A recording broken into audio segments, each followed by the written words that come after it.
গোটেই ৰাতিটো বম্বেত ঘূৰাই ফুৰি আছে। তাত তেনেকুৱা এটা খেয়ালি মন মানে, আৰু সেইবোৰ কাম কৰি সি ভাল পায়, গাড়ী খুব জোৰে চলায়। সেইদিনাখন কৈছে অসমৰ গাড়ী চলাব নোৱাৰোঁ মই, অসমৰ ট্ৰেফিক চিষ্টেমটো ভাল নহয় আজিকালি, মই সেইকাৰণে গাড়ী চলাবলৈ বিদেশলৈ যাওঁ, বিদেশত গাড়ী চলাই ভাল লাগে। তাৰ মনবিলাক তেনেকুৱা খেয়াল, সেই ভয় নকৰে তাক। অঁ, এয়া আমাক গৰিমাই ফোন কৰিছে, মই ফোনটো মাৰিছে, মই ধৰা নাই চাগে, সেইকাৰণে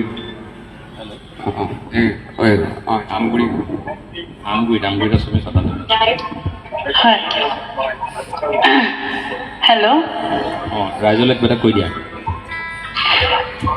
সমূহ আমগুৰিবাসী ৰাইজক আজি মই নমস্কাৰ জনাইছোঁ। মই পত্নী হিচাপে, জুবিনৰ পত্নী হিচাপে আজি এমহীয়া তেওঁলৈ প্ৰাৰ্থনা অনুষ্ঠান যি ইয়াত অনুষ্ঠিত কৰিছে, সকলোৱে মই তাৰ বাবে পৰিয়ালৰ সকলোৰে হৈ মই কৃতজ্ঞতা জ্ঞাপন কৰিছোঁ। আৰু সদায় এনেদৰে আমাক আশীৰ্বাদ দি থাকিব, জুবিনৰ বাবে প্ৰাৰ্থনা অন্তৰত ৰাখিব। আৰু আমি সকলোৱে মিলি, যিহেতু পৰিয়ালৰ সকলোৱে বা তেওঁক ভাল পোৱা সকলোৱে মিলি জুবিনৰ যিমানখিনি কাম আছে তেওঁৰ আদৰ্শৰে আমি আগবাঢ়ি যাব লাগিব, আমি সেইখিনি কাম কৰি তেওঁক জীয়াই ৰাখিব লাগিব। গতিকে আপোনালোক সকলোৰে আশীৰ্বাদ, সহায় সহযোগিতা আৰু মৰম মই বিচাৰিম, আৰু আপোনালোকো সদায় থাকিব, মোক আপোনালোকৰ উপদেশ দিব, আপোনালোকে ছাজেশ্যন দিব মই কেনেকৈ আগবাঢ়িব লাগে। আপোনালোকৰে জীয়ৰী বা আপোনালোকৰে বোৱাৰী বুলি, মোক পৰিয়ালৰ এজন বুলি সদায় আদৰি লৈ আগবাঢ়ি যোৱাত যাতে সহায় কৰে, মন্ত্ৰৰ শক্তি আৰু সাহস দি থাকে, মই সেইখিনিয়ে আপোনালোকৰ ওচৰতো কৰজোৰে প্ৰাৰ্থনা কৰিছোঁ। ঠিক আছে, ধন্যবাদ।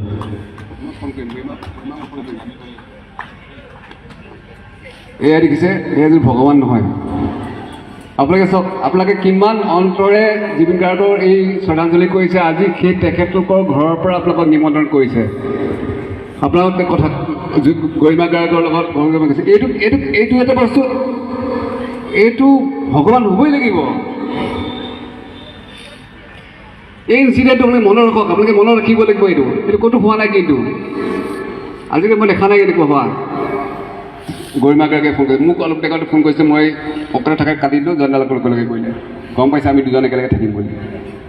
দূৰৰ পৰা দেখিছোঁ ৰাস্তাত কোনো মানুহ নাই, দেখিছোঁ এটা ডাঙৰ জাপি এটা পিন্ধিছে, এটা বাৰ্মুডা পেণ্ট, তেতিয়া বাৰ্মুডা পেণ্ট ওলাইছিলে, আজিকালি যি 3 কোৱাৰ্টাৰ পেণ্ট, তেনেহ'লে বাৰ্মুডা পেণ্ট, সাগৰৰ পাৰ যিটো পেণ্ট পিন্ধে, হাফ পেণ্টবিলাক, সেই বাৰ্মুডা পেণ্ট এটা আৰু গামবুট এযোৰ, আৰু তাৰ চাইকেলখন লৈ চিঞৰি গান গাই আহিছে।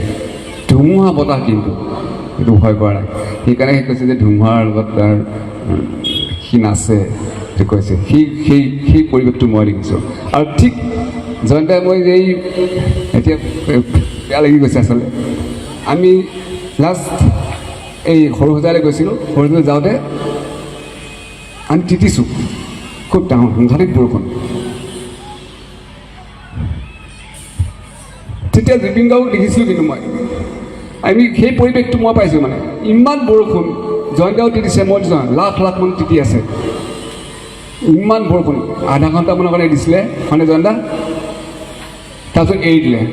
সেই আধা ঘণ্টা সি জুবিনো সেই সৰুসজাইত সোমাইছেহি, আৰু আধা ঘণ্টা বৰষুণ দিছে, মানে সাংঘাতিক বৰষুণ। সেইদিনাখন ক'লোঁ, জুবিন তোমাৰ কীবৰ্ডখন মোক দিবা, মোৰ কীবৰ্ডখন যিহেতু সৰু, মই লৈ যাম, লৈ যাবা।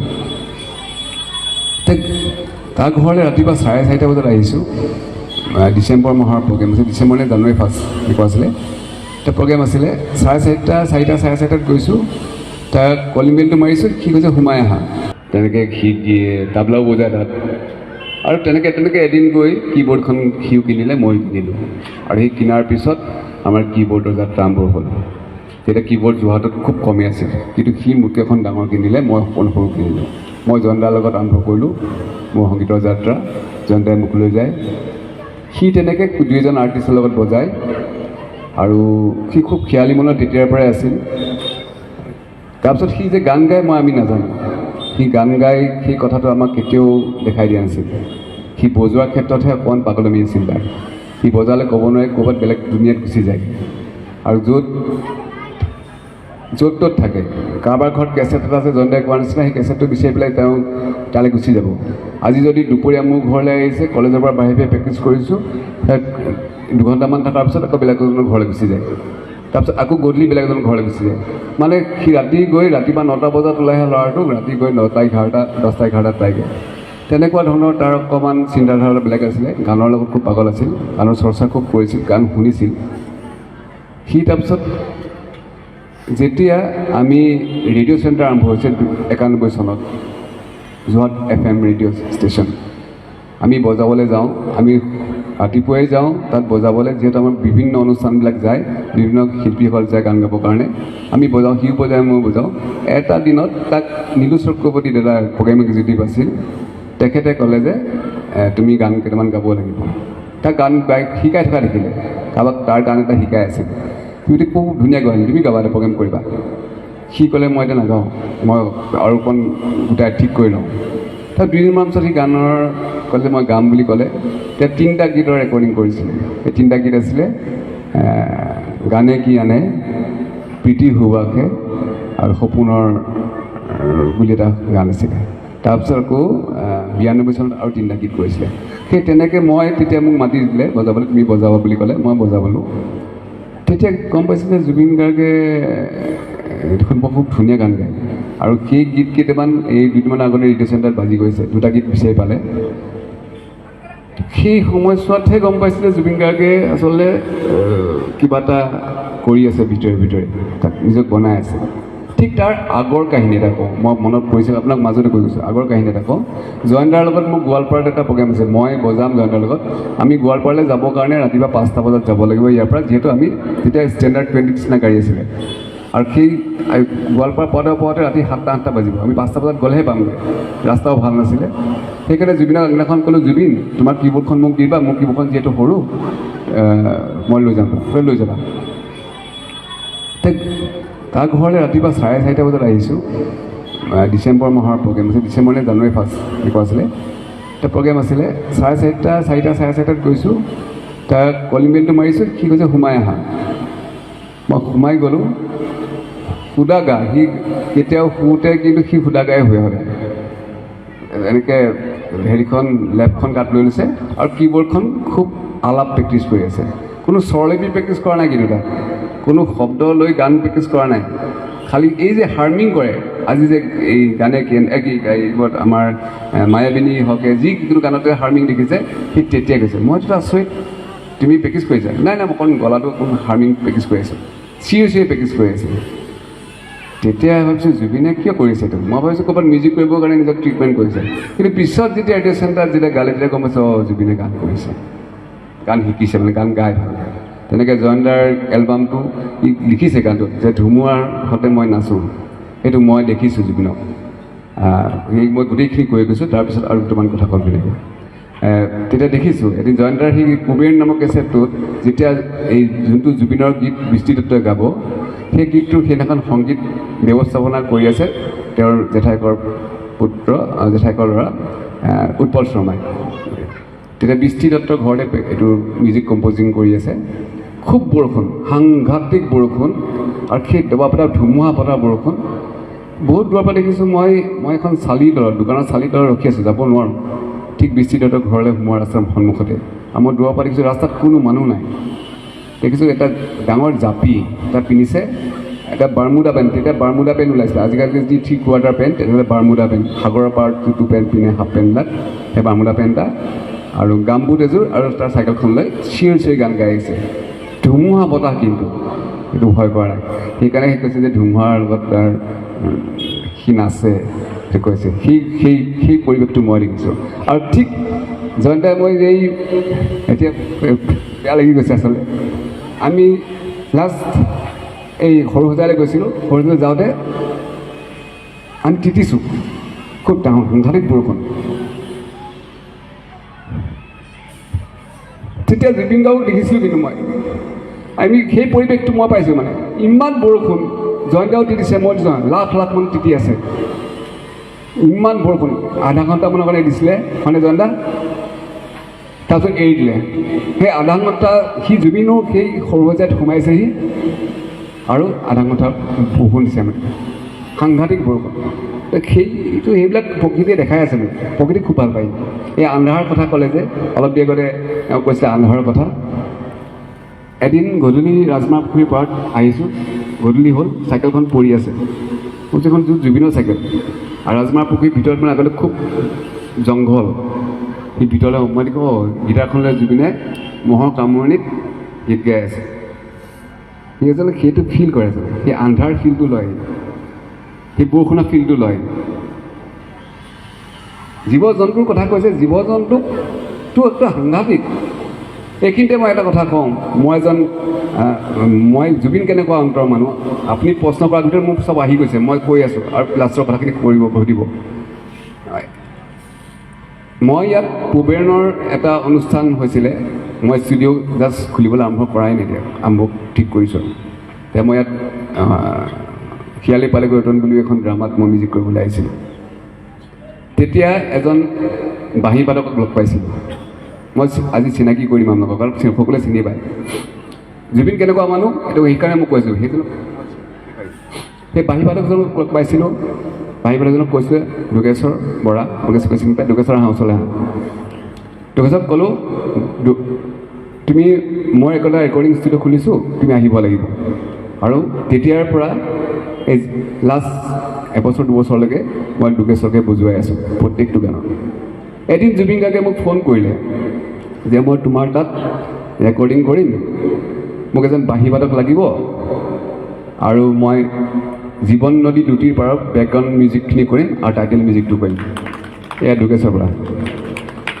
মই মোৰ লগত সদায় যোগেশ্বৰ বৰাই বজায় সেইটো মই যোগেশ্বৰক মাতি পঠিয়ালোঁ যোগেশ্বৰ গধূলি পালেগৈ জুবিন গাৰ্গ 9টা বজাত পাইছেহি যোগেশ্বৰ বৰাৰ বাঁহীখিনি নিজে বনাই লোৱা আছিল সেইকাৰণে সুৰত খুব কম থাকে কেতিয়াবা সুৰটো মানে মিছ কৰে তাৰ বজোৱাৰ প্ৰব্লেম নহয় বাঁহীটোৰ প্ৰব্লেম বজাইছিলে যেতিয়া জীৱন নদী দুটি পাৰ টাইটেল ছংটো যেতিয়া বজাই আছে যোগেশ্বৰক ক'লে তই বজা যোগেশ্বৰে ক'লে দাদা কি বজাম তই যি মন যায় বজা তাইক সি কীবৰ্ডখন এনেই কিবা এটা ধৰি পেলাই তাক দিলে ই বজালে কিন্তু সেই বাঁহী টোনটো সি খুব চেষ্টা কৰিছে সুৰত আনিবলৈ সুৰত অহা নাই কিন্তু বেহুৰাই বাজি গৈছে বাঁহীটো কিন্তু স্কেল সেইটোৱে লাগিব যিবিলাক কৈছে দিছ ইজ এইটোৱে লাগিব মোক বেহুৰাটোৱে লাগিব আৰু বেহুৰা বজাই পায় তাক জোৰ জবস্তি সেই বাঁহী পাৰ্টটো বেহুৰাকে বজুৱাইছে একদম সুৰত নাই কিন্তু বজুৱাইছে বজালে খুব ভাল পালে গোটেই ৰাতিটো বেকগ্ৰাউণ্ড স্ক'ৰ কৰিলে ইয়াক খুব মৰম কৰি পেলাই ধুনীয়াকৈ ৰাতিপুৱা পঠিয়ালে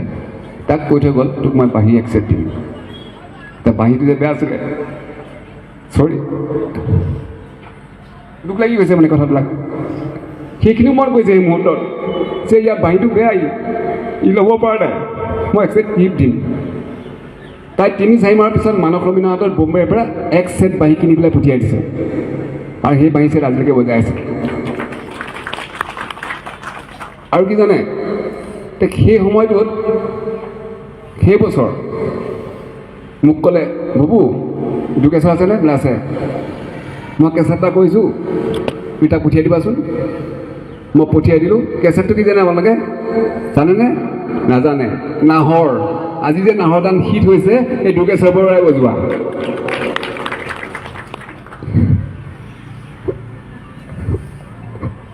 বহুত মৰম কৰিছিলে সেই বছৰ যোগেশ্বৰক নাহৰ ৰিলিজ হোৱাৰ পিছত এটা বছৰ বিহুত এই যোগেশ্বৰ বৰাই বজাইছিল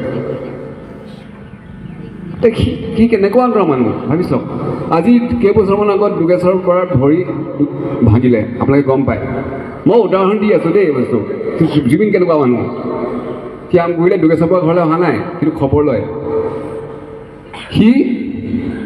মই ফোন কৰিলোঁ যোগেশ্বৰ এক্সিডেণ্ট হ'ল খুব ডাঙৰ এক্সিডেণ্ট হ'ল সি এতিয়া মেডিকেলত আছে ঘৰ মেডিকেলত তাক অলপ আমি পইচা পাতি গোটাই দিছোঁ আৰু কেইটামান পইচা দৰকাৰ হৈছে হ'ব মই পঠিয়াই দিম কেইদিনমানৰ পিছত ফেন কাপৰ ল'ৰা খাতে কেইটামান ভাল এটা উপহাৰ ইয়াৰ ঘৰলৈ দি পঠিয়াইছে সেই হ'ল জুবিন গাৰ্গ মোকে দেখাই একো নকৰে চব মনে মনে কৰি থাকে আপোনাৰ আজি যিখিনি কথা শুনিলে আপোনালোকে যিখিনি তাৰ কথাবিলাক আমি শুনিছোঁ চব সত্য আছে কিন্তু মই সেয়াই কৈছোঁ আৰু বহুতখিনি কথা আছে বম্বে চহৰত আমি কেনেকৈ কটাইছোঁ এই জয়ন্তাই ক'লে চাৰ্লি চেটনি ভাল পায় মই আজি এখন ফেচবুকত ফটো দেখিলোঁ গৰিমা গাৰ্গ আৰু জুবিন গাৰ্গে বস্তাত খোৱা ফটোখন আপোনালোকে দেখিছে চাগে কিন্তু সেইটো মোক এটা নিশা সম্পূৰ্ণ এটা নিশা গাড়ীত থিয়ে মই আছোঁ গৈ আছোঁ সি কানি কানি কৈছিল মই ফুটপাথত শুব বিচাৰোঁ মই চাৰ্লি চেপলিন শুব বিচাৰোঁ মই বস্তা ওপৰত শুব বিচাৰোঁ সেইকাৰণে সি সৰু মানুহবিলাক খুব ভাল পাইছিল মই যে আজি গামোচাখন নাই লোৱা কাৰণ সেইটোৱে মই আজি মই তাৰ কাৰণে ডাঙৰ মানুহ নহয়, কিন্তু গামোচাখন মোৰ কাৰণে নহয়। বুজি পাইছে কথাটো? মই সেইকাৰণে সেই গামোচাখন এনেকুৱা এজন মানুহক দিয়ক যোনজন মানুহৰ কামত আহে। মই সেইখিনিয়ে ক'লোঁ। আজি দুগেশক সেইকাৰণে মই মাতি চিনাকি কৰিছোঁ। আৰু দুগেশৰ কাৰণে আপোনালোকে এটা ডাঙৰ হাত চাপি আমাৰ আমগুৰিয়ে আৰু নাহৰ গীতটো গৌৰৱ হ'ব। নাহৰ গীতটো আমগুৰি এজন ল'ৰাই বজাইছে, যোনটো ক'লে আজি সমস্ত গোটেই অসমতে পপুলাৰ নাহৰ গানটো, সেইটো দুগেশৰ বজোৱা। এইটো আমাৰ গৌৰৱৰ কথা। তো এইখিনিয়ে কথা। আৰু আপুনি কিবা সোধে যদি ধৰক। আচলতে পৰিৱেশটো এনেকুৱা নহয় যে আপোনাক বেলেগ ধৰণে প্ৰশ্ন সুধিম। আপুনি যিখিনি কথা কৈছে সেয়াই সম্পূৰ্ণ আৱেগৰ সৈতে জড়িত। প্ৰত্যেক ইয়াত উপস্থিত থকা দৰ্শকসকলে অনুভৱ কৰিছে। আপোনাৰ কথাটো উল্লেখ কৰিলে যে খেয়ালী মনৰ জুবিন গাৰ্গৰ কথা। যে খেয়ালী মনটোৱে আপোনাক কেতিয়াবা অপ্ৰস্তুত কৰিছিল নেকি, বা সেই খেয়ালী মনটোৰ ভিতৰত আপুনি এতিয়া যি বিশ্বজনীন এটা সত্তা হৈ পৰিল জুবিন গাৰ্গ, সেইটোৰ এক স্মৰণীয় মুহূৰ্ত আপুনি ক'ব নেকি আমাক? আচলতে এনেকুৱা ধৰণৰ কথা, জুবিন খেয়ালী মন, তাৰ সংগীতৰ জগত সময়খিনিত খেয়ালী মন হৈ থাকে। ষ্টেজত এনেকুৱা দিন মই পাইছোঁ, ষ্টেজত লুনা সোণৰ লগত বজাইছে, দুৰ্গামণি বাইদেউৰ লগত বজাইছে, দুৰ্গামণি বৰা। যেতিয়া বজাই থাকে ইণ্টাৰলুডটো বজাওঁতে সি এখন দুনীয়ালৈ গুচি যায়। আৰ্টিষ্ট ৰখি থাকে, গান কেতিয়া ধৰিম, মিউজিকটো কেতিয়া শেষ হ'ব, কোনোবাই ঠেকা দি ৰখাই দিব লাগিব, তেতিয়াহে আৰ্টিষ্টে ধৰিব পাৰে। সেইটো হ'ল তাৰ খেয়ালী মন। সি গানতে কৈছে, চব গানতে সি বেলেগ বেলেগ ধৰণৰ তাৰ কথা শব্দবিলাক চাব, সি খুব কাব্যিক তাৰ কথাবিলাক, তাৰ শব্দবিলাক বহুত কাব্যিক। এতিয়া বাকী কেতিয়াবা এনেকুৱা হৈছে, এটা দিন মোৰ মনত পৰিছে, আপোনাৰ কথাত প্ৰশ্নত এটা উত্তৰ দিছোঁ। সি আপোনাক, মই যোৰহাটৰ চহৰত বহুত মানুহ গাড়ীখনত, তাৰ এখন বাছ এখন কিনিছিলে, বাছখন লৈ পেলাই ঘূৰি ফুৰিছে।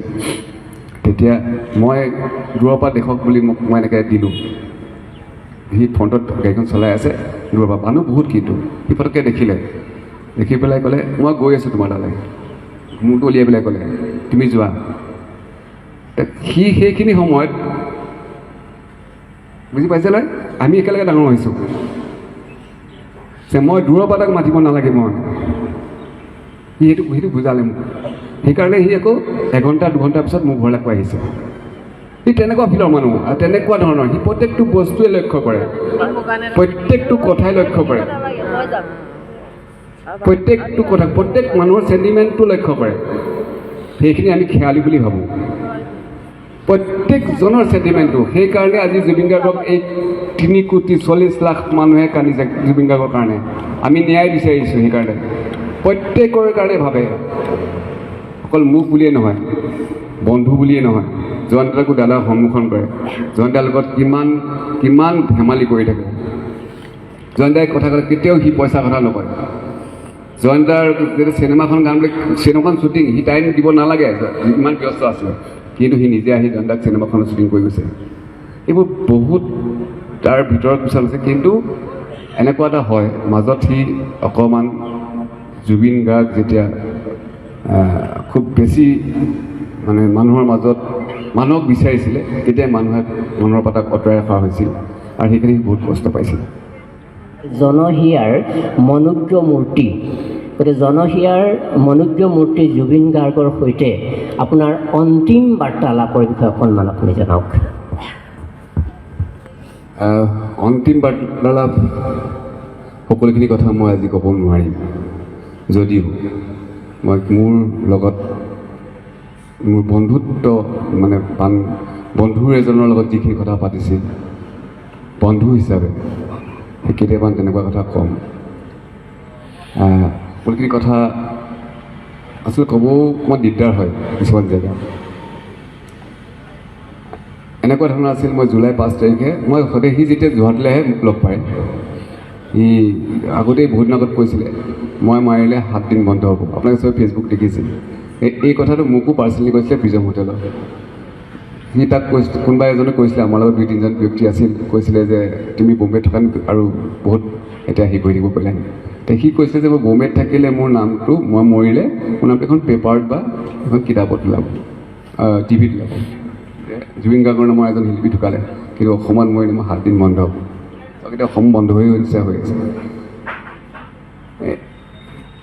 তেনেকুৱা যোৱা জুলাই 5 গুৱাহাটীলৈ গ'লে মই সদায় যাওঁ তাৰ ঘৰত যাওঁ এপাক সি মোক লৈ ফুৰে ক'ৰবাত বম্বেটো লৈ ফুৰিছিলে যেই লাষ্ট জুলাই 5 তাৰিখে মই মোৰ খবৰ ক'বলৈ যাওঁ বুলি গ'লোঁ তেতিয়া গৈ আগতে তাক গ'লে তাক গেটখন খোলা থাকে চব সোমাব পাৰে চব আহিব পাৰে ষ্টুডিঅ'ত বহুত মানুহ থাকে তেতিয়া মই গৈ যোৱাৰ পিছত সেইদিনা গেটখন কিন্তু বন্ধ আছে ভিতৰৰ পৰা কোনোবাই ছুইচ দিলেহে গেটখন খোল খাব আদাৰ্ছ খোল নাখায় তেতিয়া আমি ফোন কৰিলোঁ এই নৱজ্যোতি চেতিয়াৰ মই কৈছোঁ এই বিপুলৰ সম্পৰ্কীয় হয়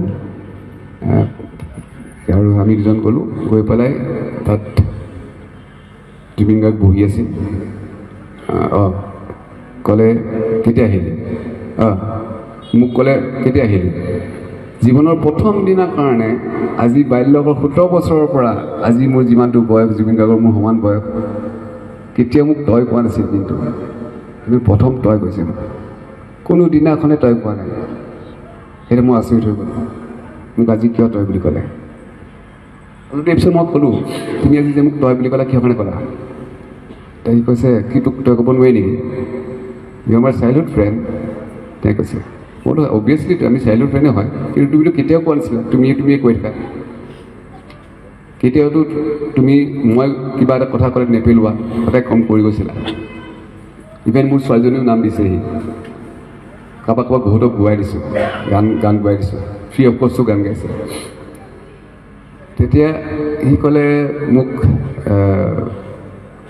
এতিয়া আমি বুঢ়া হৈছোঁ দে এতিয়া তই ক'লে মাতিলে ভাল লাগিব এতিয়া তুমি এতিয়া মাতিলে আৰু ভাল নালাগে আৰু বেছি দিন নাই যাবলৈ নাই ক'লে গৈ আছে মই ভাবিলোঁ গা অসুখ হৈ আছে তাত আৰু ময়ো সেইটো কৈছে নাই ঠিক আছে মোৰ ভাল লাগিছে কিন্তু মোৰ বহুত ভাল লাগিছে তুমি আজি যিহেতু তই বুলি কৈছা সেইটো মোৰ ভাল লগাৰ কাৰণে শুনিলোঁ তাৰপিছত বিভিন্ন কথা পাতিলোঁ তাৰ চিনেমাখনৰ ৰৈ বিনালে চিনেমাখনত কিমানখিনি কাম বাকী আছে আৰু কিমানখিনি বেকগ্ৰাউণ্ড মিউজিকৰ এই এক্টিঙৰো কাম আছিলে তাৰ কিবা শ্বুটিঙৰ কাম আছিলে তাৰপিছত সি ক'লে যে তই আজি কিন্তু মই গান নাগাওঁ মই বহুত দিনৰ আগত তাক ফোন কৰিছিলোঁ মই গান এটা লৈ যাম বুলি আজি মই গান নাগাওঁ ক'লে মোৰ গান নালাগে তুমি গাব এতিয়া তুমি পিছত গাব মই কাম শেষ কৰি লোৱা তাৰপিছত মই দেখিলোঁ তাক স্বাস্থ্য অকণমান উইক থকা হৈছে দুৰ্বল নিচিনা লাগিছে মানসিকভাৱেও অকণমান দুৰ্বল নিচিনা দেখিছিলোঁ সেইকাৰণে মই ক'লোঁ তুমি ৰেষ্ট লোৱা আমি যাওঁ তেতিয়া সি ঘপককৈ কৈ দিলে মোক ওলাই বহিছোঁ নকয় মই এনেকৈ ওলাই আহিছোঁ তুমি ৰোৱা তহঁতৰ কাৰণে মই জুবিন গাৰ্গ নহয় সেই কথাষাৰ মোক খুব পটককৈ লাগি গ'ল তেতিয়া মই ঘূৰি আহিলোঁ তেতিয়া মই তাক ক'লোঁ যে জুবিন গাৰ্গ আমাৰ কাৰণেতো জুবিন গাৰ্গ এটা নাম কিন্তু গোটেই পৃথিৱীখন জুবিন গাৰ্গ কিন্তু জুবিন গাৰ্গ এজন বেলেগ বস্তু ভগৱানৰ নিচিনা তুমি কি কথা কৈছা নাই কৈছোঁ আমাৰ কাৰণেতো তুমি কৈ দিলা যে কথাটো এনেকৈ মই জুবিন গাৰ্গ কেনেকৈ হৈ গ'লোঁ খুব মই নিজে গম নাপালোঁ তেনেকৈ কৈ সি খুব কান্দিছে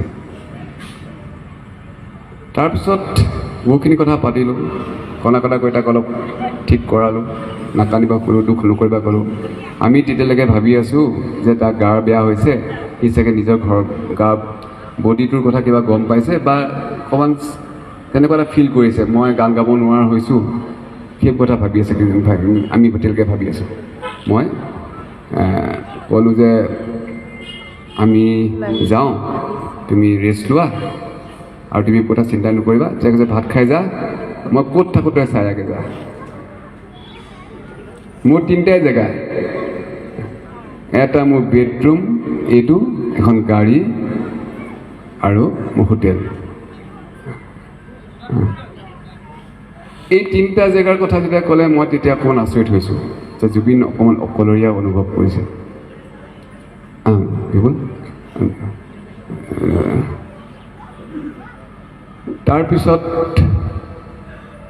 তাৰ পৰা নামি অহাৰ পিছত পটককৈ কৈ দিলে তই মৰিলে মই জ্বলাম মই মৰিলে তই জ্বলাবি সেইখিনি কিন্তু মই হিয়া ভাঙি গ'লোঁ সি কেলৈ ক'লে মই নাজানো এই কথাষাৰ আৰু তেতিয়া মই ক'লোঁ মই মৰাটো ডাঙৰ কথা নহয় আমিতো মৰিমেই এদিন কিন্তু তুমি মৰিলে অসমৰ বহুত ক্ষতি হ'ব তুমি কেতিয়াও নক'বা নাই মানুহ মৰিবই ন মানুহ মৰিবই লাগিব তই আগত মৰিলে মই গুচি যাম ইয়াৰ গুৱাহাটীৰ পৰা পাতলাকৈ গৈ থৈ দিলে মই বুজি নাপালোঁ কথাষাৰ। এইটো মোৰ কাৰণে এটা কুৱেশ্যন মাৰ্ক থাকি গ'ল। খুব জোৰ কৰিছিলে ভাত খাবলৈ, মই নাখায় গুচি আহিলোঁ। কিন্তু আহিব সময়ত কাইলৈ আকৌ আহিবি দেই ভাত খাবলৈ, মই ৰখি থাকিম। মই নগ'লোঁ, কিন্তু সেইদিনাখনে মোৰ শেষ দেখা হৈছিল তাৰ লগত। পিছত ইণ্টাৰভিউবিলাকত দেখিছোঁ যে তাৰ ভিতৰত কিছুমান সি প্ৰব্লেমত আছিলে, কিয় জুবিন গাৰ্গ হৈ গ'ল সেই কথাষাৰ যি এনেকৈ মোক কৈছিল। পিছতো ৰীতা চৌধুৰী বাইদেউ তাত কৈছে সি গমেই নাপালে মই জুবিন গাৰ্গ কেনেকৈ হ'লে। তেতিয়া মোক কৈছিলে যে মই ফুটপাথৰ মানুহ, মই চাৰ্লি চেপলিন হ'ব বিচাৰোঁ, মই অ'পেন ফুৰিব বিচাৰোঁ, মই প্ৰকৃতিৰ লগত থাকিব বিচাৰোঁ, প্ৰকৃতি মোক লাগে, এনেকৈ কৈছিলে। সেইকাৰণে আপোনালোকে ফটোখন দেখিছে চাগে, সাগৰক সি যুদ্ধ কাৰণে চাগে সাগৰৰ লগত খং কৰাৰ নিচিনা কৰি আছে। কোনোবাখন ফটোত সাগৰখন আছে, সাগৰখনৰ লগত সি সুদা গায়, সি সেইটো বিচাৰি আছিলে। এইখিনিয়ে কথা। আৰু কি ক'ম, আমিতো ন্যায় বিচাৰিছোঁ। এতিয়া ইফালে আবোল তাবোল বকি আছে, কেছ ক'বলৈ লৈ গুচি গৈছে, মনে সহ্য হোৱা নাই। যিয়ে নহওক, তাৰ আত্মাইতো কিন্তু কেতিয়াও শান্তি নাপাব এনেকুৱা কৰিলে। আত্মাই কিন্তু সেই দুষ্কৃতিকাৰীজনক ধ্বংস কৰিবই। মই এয়াই ক'লোঁ। ভগৱান সম্পৰ্কে তেওঁৰ ধাৰণা কেনেকুৱা আছিল সেই সম্পৰ্কে অকণমান মোক কৈ দিয়া, আমাক কৈ দিয়াচোন।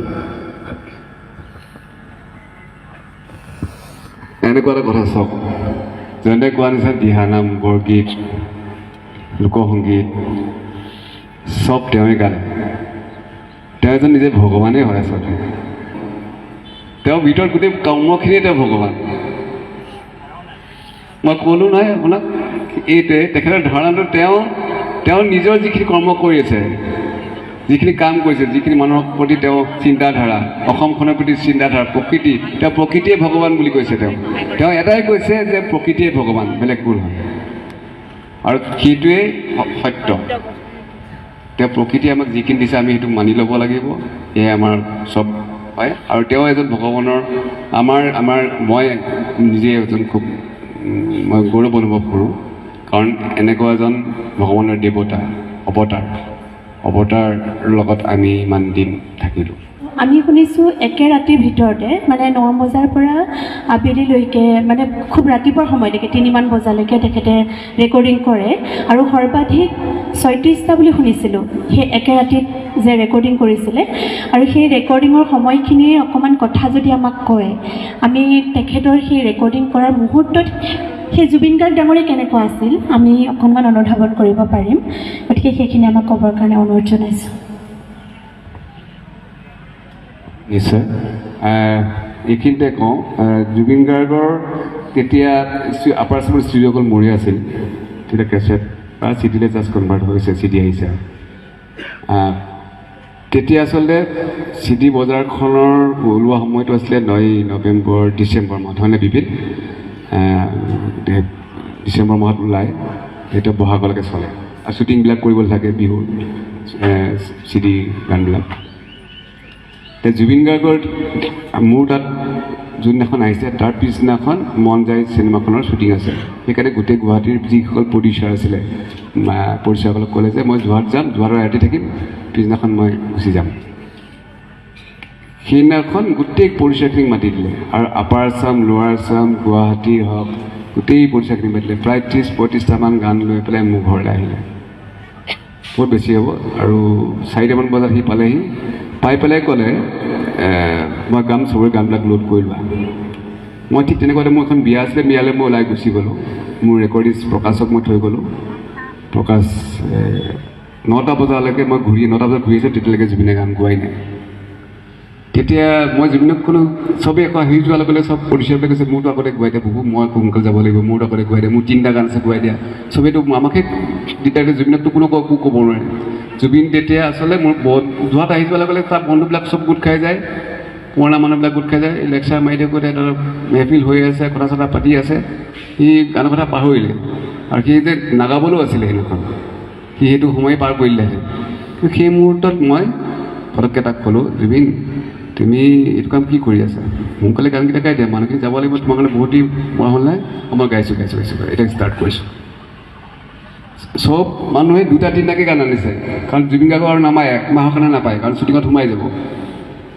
আৰু গাইছে ঠিক 9:30মান বজাৰ পৰা 3টা বজালৈকে 25টাৰ ওপৰত মই একজেক্টলি টাইম পাই গ'লোঁ আৰু যিকেইটা বাকী থাকিলে সেইকেইটা নাজিৰা এটা 4K ষ্টুডিঅ' আছিলে সেই ষ্টুডিঅ'টোত পিছদিনাখন তাত গাই দিম বুলি ক'লে। তাত গালে নাগালে মই গম নাপাওঁ, কিন্তু সেই 26টামান গীত 9:30 বজাৰ পৰা গৈছে আৰু 3টা 3:30 আগত শেষ হৈ গৈছে। কেনেকৈ গাইছে সি, এই বিপিনে ভালকৈ জানিব, বিপিনে গান গোৱাই থাকে, তাক সি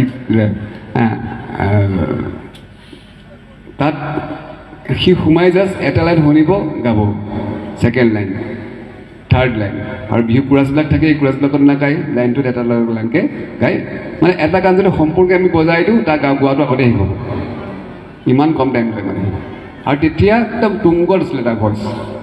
আমাৰ এটা টিউনাৰ এটা থাকে যে আমি যদি বেহুৰা গায় সেই টিউনাৰটোৱে ধৰা পেলাই দিয়ে, মানে সেইটো কমি থাকে, লাইটটো এইটো বাঢ়ি থাকে, তাৰতো সেই গ্ৰীণ জ্বলিয়ে থাকে, গ্ৰীণটো বা নিহিলে আৰু ইমানে পাৰফেক্ট। আৰু জুবিনে যোনটো গাই দিয়েটো পাৰফেক্টে হয়, তাত বেলেগ একো নহয় আৰু। সেই তেনেকৈ ধৰণে গান, সেইখিনি গান সম্পূৰ্ণ কৰি ৰাতিপুৱা পেলাই সি গুচি গৈছে। এদিনটো মোক ষ্টুডিঅ'লৈ এখন ট্ৰাক চলাই আহিছিলে, ডাঙৰ ট্ৰাকখন চলাই আহিছিল। ট্ৰাকখন চলাই আহি পেলাই ৰাতি মোক ৰেকৰ্ডিং কৰি পেলাই দাবী এটা আছে কৰি দিওঁচোন, মই ৰাতি উঠি 2টা বজাত গান কৰি দিছোঁ। তেনেকুৱা বহুত পৰিৱেশ আছে, হেৰি আছে। এদিন বম্বেত গাড়ী লৈ পেলাই হাইৱেত মোক চলাই গুজৰাট পাই গ'ল, গুজৰাটৰ ওচৰ পাই গ'লোগৈ। এতিয়া আপোনাক সোধা প্ৰশ্নটোৰ কথাটো কওঁ। গৌতম চক্ৰৱৰ্তী মোৰ বন্ধু, যোনে মুম্বাইত থাকে, গানে কি আনে চিনেমাখন কৰিছিলে, যোনে মায়াবিনী গানটো ৰেকৰ্ড কৰিছিলে, মিক্সিং কৰিছিলে, যোনজনে ইয়া আলি গানটো ৰেকৰ্ড কৰিছিলে, এই প্ৰীতম চক্ৰৱৰ্তীৰ লগত চিনাকি কামখিনি কৰিছিলে, গৌতম চক্ৰৱৰ্তীৰ বিয়াত মোক সি লৈ আহিছিল। আপুনি কোৱা প্ৰশ্নটো আছিল কি আছিল? আমি নজনা কোনটো মানৱীয় গুণে আপোনাক বন্ধু হিচাপে বেছিকৈ আকৰ্ষিত কৰিছে? সেইদিনাখন ৰাতি মোৰ 2দিনমান আগত তাৰ লগত অকণমান কেতিয়াবা মনোমালিন্য হয়, 2 মাহ 3 মাহৰ কাৰণে, 6 মাহৰ কাৰণে কিবা এটা কথাত মনোমালিন্য হৈছিলে। সেই নতুন গাড়ীখন লৈ আছে, লৈ পেলাই মোক ফুৰাবলৈ লৈ গ'ল। ফুৰাবলৈ আহি পেলাই মোৰ ঘৰৰ মুখত পালেহি। মই ঘৰৰ মুখত পাই পেলাই কৈছে, তাক এইবোৰ কথা বাদ দিয়া আৰু এইবোৰ ধৰি নাথাকিব। মোক কাৰণে কৈছে, প্ৰকৃতি চেঞ্জ হ'ব, তোমাৰ মোৰ বন্ধুত্ব চেঞ্জ নহয়। সেইটো মোক চবতকৈ বেছি আকৰ্ষিত কৰিলে। আৰু শেষ বাৰলৈকে এনেকুৱা এটা মোক দেখাই থৈ গ'ল। ৰাইজে আলোচনা সমালোচনা কৰে, এই সন্দৰ্ভত আপোনালোকে কেতিয়াবা তেখেতৰ লগত মত বিনিময় কৰিছিল নেকি? বা যদি কৰিছিল তেতিয়াহ'লে তেখেতৰ মতামতটো কেনেধৰণে আপোনালোকে পাইছিল, এই সম্পৰ্কত অকণমান আমাক জনালে আমাৰ মনটো আৰু খোলোচা হৈ যাব বুলি আমি ভাবিছোঁ। ধন্যবাদ। খুব সুন্দৰ প্ৰশ্ন এটা কৰিছে।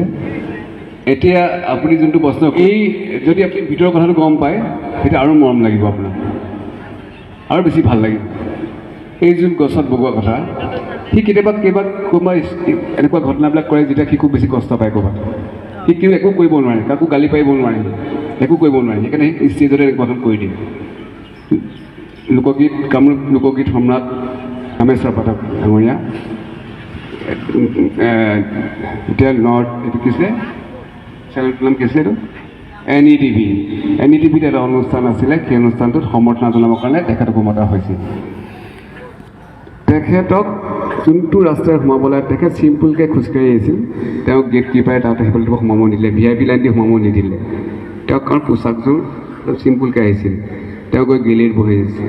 পিছত গম পালে জুবিন গাৰ্গে কাৰোবাৰ পৰা যে ৰামেশ্বৰ পাঠকক গেলেৰীত বহাই দিলে।